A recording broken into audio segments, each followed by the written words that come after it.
अस्सलामुअलैकुम दोस्तों, उम्मीद करता हूँ सब खैर खैरियत से होंगे और हमारी हॉरर स्टोरीज़ को बहुत ज़्यादा इंजॉय भी कर रहे होंगे। आज की स्टोरी बहुत ज़्यादा हॉरर है, तो चलें शुरू करते हैं। ये कहानी हैदराबाद के एक पुराने रेलवे स्टेशन से मेरी अपनी ज़ुबानी है। रात के 2 बजे, घना कोहरा, बंद प्लेटफॉर्म नंबर 3 और एक ट्रेन जो शेड्यूल में थी ही नहीं, लेकिन फिर भी पटरियों पर घिसटती हुई मेरे सामने आ खड़ी हुई। दरवाजे खुद ब खुद खुले, अंदर खामोश मुसाफिर और एक औरत जिसकी काली आंखों में सदियों की उदासी थी। उसने सिर्फ इतना कहा, ये ट्रेन कभी मंजिल तक नहीं पहुंचती। सवाल ये है, अगर वो उस रात मुझे साथ ले जाती तो आज ये कहानी कौन सुना रहा होता। हैदराबाद के पुराने इलाके में, जहां वक्त की गर्द दीवारों पर जम गई थी और पुरानी इमारतें सांसें लेती थीं, वहां मैं आमिर एक भूले बिसरे रेलवे स्टेशन पर अपनी रातें गुजारता था। ये कोई आम स्टेशन नहीं था, ये एक ऐसी जगह थी जहां तारीख की फुसफुसाहट हवा में घुल जाती थी। पुरानी पटरियां जिन पर अब मुश्किल ही कोई ट्रेन गुजरती थीं, चांदनी में चमकती थीं, जैसे किसी अनकही कहानी की इंतज़ार कर रही हों। मेरा छोटा सा दफ्तर, जहां एक पुरानी टिमटिमाती ट्यूबलाइट रोशनी बिखेरती थी, मेरी दुनिया था। दीवारों पर धूल की परतें थीं और हवा में हमेशा एक हल्की सी नमी और लोहे की गंध घुली रहती थी। मैं यहाँ नाइट शिफ्ट करता था, एक ऐसी नौकरी जहाँ अक्सर मैं अकेला ही होता था, सिर्फ अपनी सोच और स्टेशन की खामोशी के साथ। उस रात भी सब कुछ सामान्य था। घड़ी की सुइयां धीरे धीरे सरक रही थीं और स्टेशन पर सन्नाटा पसरा था। बाहर घना कोहरा उतर रहा था, जिसने पटरियों को और भी रहस्यमय बना दिया था। मैं अपनी पुरानी लकड़ी की कुर्सी पर बैठा चाय का एक घूंट भर रहा था जब घड़ी ने 2 बजने का ऐलान किया। 2 बजे, ये वो वक्त था जब स्टेशन पूरी तरह से सो जाता था। शेड्यूल के मुताबिक इस वक्त कोई ट्रेन नहीं थी। मैंने हमेशा अपनी माँ की बात मानी थी, जिन्होंने मुझे बचपन से ही बताया था कि रात के 2 बजे शैतानी ताकतें जाग जाती हैं। लेकिन मैं एक प्रैक्टिकल इंसान था, इन सब बातों पर मेरा यकीन कम ही था। तभी दूर से एक धीमी, उदास सीटी की आवाज़ मेरे कानों से टकराई। मैं चौकन्ना हो गया। ये आवाज़ हवा में तैरती हुई आ रही थी, कोहरे को चीरती हुई। मैंने अपनी कुर्सी से उठकर खिड़की से बाहर झांका। कोहरा इतना घना था कि कुछ भी साफ दिखाई नहीं दे रहा था, सिवाय धुंधले आकार के। सीटी की आवाज़ और करीब आती गई। उसकी गूंज दिल में सरंग पैदा कर रही थी। ये आवाज़ किसी पुरानी, थकी हुई ट्रेन की थी, जैसे कोई बूढ़ा जानवर अपनी आखिरी सांसें ले रहा हो। मैंने तुरंत टाइम टेबल उठाया। मेरी उंगलियां पन्नों पर तेज रफ्तारी से दौड़ी। नहीं, कोई ट्रेन नहीं थी, कोई भी नहीं। मैंने फिर से देखा, हर कॉलम, हर पंक्ति को ध्यान से पढ़ा। खाली। मेरा माथा सिकुड़ गया। ये क्या हो रहा था? एक अनजानी घबराहट मेरे सीने में उठने लगी। मैंने अपने आप को समझाया कि शायद ये कोई मालगाड़ी होगी जिसकी जानकारी मुझे नहीं दी गई होगी। लेकिन मालगाड़ियों की सीटी इतनी डरावनी नहीं होती। आवाज़ अब बहुत करीब आ चुकी थी। पटरियों पर लोहे के पहियों की घिसकती हुई आवाज़ साफ सुनाई दे रही थी। एक भारी सी गड़गड़ाहट, जैसे धरती कांप रही हो, मेरे कानों में गूंजी। कोहरे के अंदर से एक विशाल काला साया उभरने लगा। वो साया धीरे धीरे बड़ा होता गया, जब तक कि एक पूरी ट्रेन मेरे सामने नहीं आ गई। ये एक ऐसी ट्रेन थी जिसे मैंने अपनी ज़िंदगी में कभी नहीं देखा था। वो एक बहुत पुरानी ट्रेन थी, जंग लगी हुई। उसकी काली रंगत पर जगह जगह भूरे और नारंगी धब्बे थे, जैसे किसी पुराने गाव के निशान हों। उसकी खिड़कियां धुंधली थीं, कांच पर धूल और कालिख की परत जमी हुई थी। इंजन से धुआं नहीं निकल रहा था और ना ही कोई आवाज़ आ रही थी, सिवाय पहियों के रुकने की धीमी दर्दनाक चीख के। ये ट्रेन प्लेटफॉर्म नंबर 3 पर आकर रुकी। प्लेटफॉर्म नंबर 3 जो सालों से बंद पड़ा था, जहां सिर्फ जंगली घास और टूटे हुए पत्थर पड़े थे। इंजन पूरी तरह खामोश था। कोई लोको पायलट नहीं, कोई गार्ड नहीं, बस एक विशाल खामोश लोहे का ढांचा जो किसी भूत की तरह मेरे सामने खड़ा था। मैं अपनी जगह से हिल नहीं पा रहा था। मेरे पैर जमीन पर जमे हुए थे, जैसे किसी अदृश्य शक्ति ने मुझे बांध दिया हो। मेरे दिल की धड़कनें इतनी तेज हो गई थीं कि मुझे लगा मेरा सीना फट जाएगा। फिर एक धीमी यांत्रिक आवाज़ के साथ ट्रेन के दरवाजे खुद ब खुद खुल गए।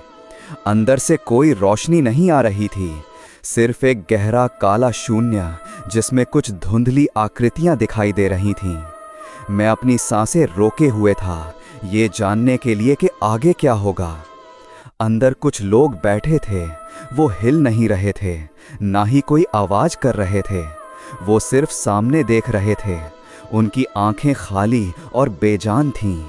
उनकी शक्लें धुंधली थीं, जैसे किसी पुराने फीके पड़ चुके फोटोग्राफ में हों।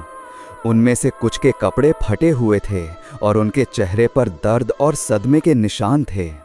ये सब इतना अवास्तविक था कि मुझे लगा मैं कोई बुरा सपना देख रहा हूँ। एक आकृति धीरे से उठी। वो एक महिला थी। उसकी साड़ी का रंग फीका पड़ चुका था और उसके बाल खुले हुए थे। उसके चेहरे पर एक अजीब सी शांति थी जो डरावनी थी। वो धीरे धीरे मेरी तरफ बढ़ी। उसके कदम हवा में तैरते हुए लग रहे थे। उसकी आंखें पूरी तरह से काली थीं। उनमें कोई पुतली नहीं थी, बस एक गहरा अथाह शून्य। उन आंखों में मैंने एक ऐसी उदासी देखी जो सदियों पुरानी थी। अकेले हो यहाँ? उसकी आवाज़ एक धीमी फुसफुसाहट थी, जैसे हवा सरसरा रही हो। ये आवाज़ सीधे मेरे दिमाग में गूंजी, मेरे कानों से नहीं।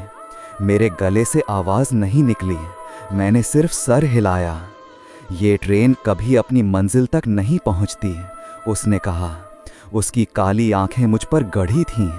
हम सब इस पर सवार हैं, हमेशा के लिए। मेरे रोंगटे खड़े हो गए। मैंने अपनी हिम्मत बटोरी। आप कौन हैं? ये कौन सी ट्रेन है? उसके होंठों पर एक फीकी मुस्कान आई जो दर्द से भरी थी। हम वो हैं जो 20 साल पहले इसी जगह, इसी पटरी पर जलकर मर गए थे। एक भयानक हादसा था। हम सब जलकर राख हो गए थे। हमारी आत्माएं इस ट्रेन में फंस गई हैं। मेरे दिमाग में एक झटके में सब कुछ साफ हो गया। 20 साल पहले मैंने अपने दादाजी से उस हादसे के बारे में सुना था। एक यात्री ट्रेन जो रात के 2 बजे पटरी से उतर गई थी और आग की लपटों में घिर गई थी। कोई नहीं बचा था। ये वही लोग थे। हर रात इसी वक्त उसने अपनी उंगली से इशारा करते हुए कहा, ये ट्रेन यहाँ रुकती है किसी नए इंसान को अपने साथ ले जाने के लिए। उसकी आवाज़ में एक अजीब सी ललकार थी, जैसे वो मुझे चैलेंज दे रही हो। मेरे दिल की धड़कनें रुक सी गईं। वो मुझे ले जाने आई थी। मैं अपने आप को पीछे खींचने लगा, लेकिन मेरे पैर अब भी जमे हुए थे। मैं डर के मारे कांप रहा था। ये एक ऐसा डर था जो मैंने पहले कभी महसूस नहीं किया था। तुम भी हमारी तरह बनोगे, उसने कहा। उसकी आवाज़ अब थोड़ी तेज हो गई थी। उसमें एक अजीब सा खिंचाव था। इस ट्रेन में सवार होकर एक अंतहीन यात्रा पर। मैंने देखा उसके पीछे ट्रेन के अंदर बैठे बाकी मुसाफिरों की आंखें भी अब मेरी तरफ मुड़ गई थीं। उनकी खाली आंखें जो अंधेरे में चमक रही थीं, मुझे अपनी तरफ खींच रही थीं। मुझे लगा जैसे कोई अदृश्य हाथ मुझे अंदर खींच रहा हो। मेरी माँ की आवाज़ मेरे कानों में गूंज उठी, बेटा जब भी तुम्हें डर लगे अल्लाह का नाम लेना, सूरह फलक और सूरह नास पढ़ना, वो तुम्हें हर बुराई से बचाएंगी। उनकी आवाज़ मेरे लिए एक सहारा थी, एक रोशनी थी इस अंधेरे में। मैंने अपनी आंखें बंद कर लीं, मेरे होंठ कांपने लगे। मैं अपने आप को याद दिलाने लगा कि मैं अकेला नहीं हूँ, अल्लाह मेरे साथ है। मैंने गहरी सांस ली और अपनी पूरी ताकत बटोरकर मैंने सूरह फलक पढ़ना शुरू किया। कुल अऊज़ु बिरब्बिल फलक। जैसे ही मैंने पहला लफ्ज़ कहा, हवा तेज़ हो गई। स्टेशन पर एक तूफ़ानी हवा चलने लगी जिसने कोहरे को चीर दिया। ट्रेन के डिब्बों से एक अजीब सी चीख की आवाज़ आई, जैसे कोई दर्द में हो। मिन शर्र मा खलक। मैंने अपनी आवाज़ थोड़ी और ऊंची की। महिला के चेहरे पर दर्द और गुस्सा साफ दिखाई दे रहा था। इस ट्रेन में सवार होकर एक अंतहीन यात्रा पर मैंने देखा उसके पीछे ट्रेन के अंदर बैठे बाकी मुसाफिरों की आंखें भी अब मेरी तरफ मुड़ गई थीं। उनकी खाली आंखें जो अंधेरे में चमक रही थीं, मुझे अपनी तरफ खींच रही थीं। मुझे लगा जैसे कोई अदृश्य हाथ मुझे अंदर खींच रहा हो। मेरी माँ की आवाज़ मेरे कानों में गूंज उठी, बेटा जब भी तुम्हें डर लगे अल्लाह का नाम लेना, सूरह फलक और सूरह नास पढ़ना, वो तुम्हें हर बुराई से बचाएंगी। उनकी आवाज़ मेरे लिए एक सहारा थी, एक रोशनी थी इस अंधेरे में। मैंने अपनी आंखें बंद कर लीं, मेरे होंठ कांपने लगे। मैं अपने आप को याद दिलाने लगा कि मैं अकेला नहीं हूँ, अल्लाह मेरे साथ है। मैंने गहरी सांस ली और अपनी पूरी ताकत बटोरकर मैंने सूरह फलक पढ़ना शुरू किया। कुल अऊज़ु बिरब्बिल फलक। जैसे ही मैंने पहला लफ्ज़ कहा, हवा तेज़ हो गई। स्टेशन पर एक तूफ़ानी हवा चलने लगी जिसने कोहरे को चीर दिया। ट्रेन के डिब्बों से एक अजीब सी चीख की आवाज़ आई, जैसे कोई दर्द में हो। मिन शर्र मा खलक। मैंने अपनी आवाज़ थोड़ी और ऊंची की। महिला के चेहरे पर दर्द और गुस्सा साफ दिखाई दे रहा था। उसकी काली आंखें सिकुड़ने लगीं। ट्रेन के अंदर बैठे मुसाफिरों की आकृतियां धुंधली होने लगी। वमिन शर्र गासिकिन इज़ा वक़द। मेरी आवाज़ में अब थोड़ी हिम्मत आ गई थी। मुझे लगा जैसे कोई अदृश्य ढाल मेरे चारों ओर बन गई हो। हवा और तेज़ हो गई, जैसे कोई अदृश्य शक्ति स्टेशन पर तांडव कर रही हो। ट्रेन के डिब्बे हिलने लगे, उनसे एक अजीब सी गड़गड़ाहट की आवाज़ आ रही थी। महिला का जिस्म कांपने लगा। वमिन शर्रिन नफ़्फ़ासात फ़िल उक़द। मैंने सूरह नास शुरू कर दी। महिला ने अपने हाथों से अपना सर पकड़ लिया, जैसे उसे कोई असहनीय दर्द हो रहा हो। उसकी चीख हवा में गूंज उठी, एक ऐसी चीख जो हड्डी तक को कंपा दे। ट्रेन के दरवाजे तेज़ी से बंद होने लगे। कुल अऊज़ु बिरब्बिन नास। ट्रेन से अब एक अजीब सी गंध आने लगी, जैसे जलते हुए मांस और सल्फर की गंध। ये गंध इतनी तेज़ थी कि मेरे पेट में मरोड़ उठने लगी। मालिक नास। ट्रेन के डिब्बे अब पूरी तरह से धुंधले हो गए थे। महिला की आकृति हवा में घुलने लगी। उसकी काली आंखें अब भी मुझ पर टिकी थीं, लेकिन उनमें अब दर्द था, गुस्सा था और एक अजीब सी बेबसी थी। इलाहिन्नास। ट्रेन का पूरा ढांचा कांप रहा था। पटरियों पर एक तेज़ घिसटती हुई आवाज़ आई, जैसे कोई विशालकाय चीज़ ज़मीन में समा रही हो। मिन शर्रिल वसवासिल खन्नास। और फिर एक पल में सब कुछ शांत हो गया। ट्रेन गायब हो गई। कोहरा भी छंट गया था। प्लेटफॉर्म नंबर 3 फिर से खाली था, सिर्फ जंगली घास और टूटे हुए पत्थर। हवा में अब भी जलने की हल्की सी गंध थी, लेकिन वो धीरे धीरे कम हो रही थी। मैं वही ज़मीन पर बैठ गया। मेरे जिस्म में अब कोई ताकत नहीं बची थी। मेरा पूरा जिस्म पसीने से भीगा हुआ था और मैं ज़ोर ज़ोर से सांस ले रहा था। मेरे दिल की धड़कनें अब भी तेज़ थीं, लेकिन उनमें अब दर्द के बजाय एक अजीब सी शांति थी। मैं जिंदा था। मैं बच गया था। मेरी माँ की बातों में कितनी सच्चाई थी ये मैंने आज पहली बार महसूस किया था। सुबह होने लगी थी, सूरज की पहली किरणें आसमान में फैलने लगी थीं और स्टेशन पर एक नई रोशनी उतर रही थी। मैं उठा, मेरे पैर अब भी कांप रहे थे, लेकिन मैंने अपने आप को संभाला। मैंने अपने दफ्तर में जाकर अपनी कुर्सी पर खुद को गिरा दिया। रात का हर पल मेरे दिमाग में घूम रहा था। कुछ देर बाद स्टेशन मास्टर अहमद साहब अपनी भारी भरकम चाल के साथ दफ्तर में दाखिल हुए। उनकी मोटी मूछें और हमेशा की तरह शांत चेहरा था। उन्होंने मुझे देखा और उनकी भौहें सिकुड़ गईं। क्या हुआ आमिर, तुम्हारी शक्ल क्यों उड़ी हुई है? उन्होंने अपनी मोटी आवाज़ में पूछा। मैं उन्हें क्या बताता?